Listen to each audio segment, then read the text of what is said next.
this video we're going to cover a few tips to help you out with your switch kicks. Now before I actually get into the tips, I want to explain why Krav Maga even does switch kicks in the first place. I'm sure, especially if you're not super familiar with Krav Maga, you see these switch kicks and you're probably thinking, what the hell? I thought Krav Maga is supposed to be a practical system based off of street fight. You know, it's not supposed to be some flashy, crappy, jumping around type of stuff. So why the hell are you jumping around doing these double kicks and whatnot? Alright, so let me address that first.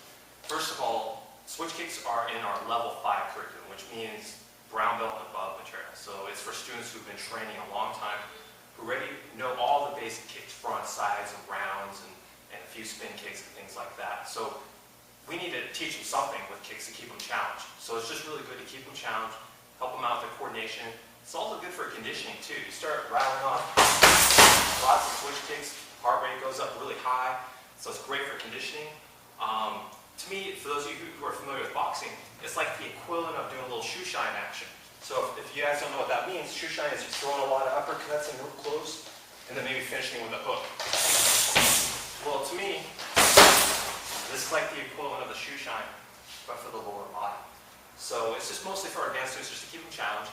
But also it's good for them to know how to do it in case they are sparring or fighting someone who has a previous martial arts background, such as, say, a Taekwondo person who does throw these kicks on them. If they're sparring them, they've never seen these kicks coming at them before. They're like, whoa, what the hell is this guy doing? Even though that might not be one of the kicks they like to use when they spar, at least if they're familiar with it, and they see someone using it on them, they'll be more apt to defend against it. So that's the reason why we teach switch kicks, and it's, like I said, it's mostly for advanced students. Okay, anyways, now that we covered that, let me actually address a few tips that'll help you out. The first one I think that's most important for any type of switch kick. Doesn't matter if you're doing double rounds, double fronts, front rounds, I mean there's a whole bunch of them. The key is, the first kick, don't try to hit so hard. Try to put all your power in the second kick. And this is what I mean. Just think about just touching them with your first kick, like really fast. Notice on this front kick, I'm not even turning my hip over, I'm not trying to cause damage. I'm using it mostly as a setup to blast them hard with the second kick. A good comparison is, it's like throwing the old 1-2. Jab, cross. Yeah, you could crack them really hard with both punches, but the truth is usually the jab, it's more of a setup punch. It's not designed to knock people out. You're using the jab, measure your distance, see where that guy's at, and then you kill him with the cross. Well, the switch kick is kind of the same thing. Use the initial kick as just a gauge, just a way to set them up, get your opponent to respond, to react, to open something up, and then kill them with the second kick. So watch, first kick is fast, second kick is power. And that can be done with any kick, same thing, maybe I'm doing double back kicks. I don't try to hit hard on the first one, I just touch. It's the second kick, that's what kills them. So to me, that is the most important tip, is to make sure that you think about hit fast on the first one, but hit hard on the second kick. And then the other thing is, try not to jump so high. I see that's a common problem too. They think like, oh, I need some hang time to build a double kick, and the truth is, your head doesn't really come up very high. As a matter of fact, you don't want to jump really high. It's just going to throw you off. When you're way up in the air that long, you're way more vulnerable to counter strikes.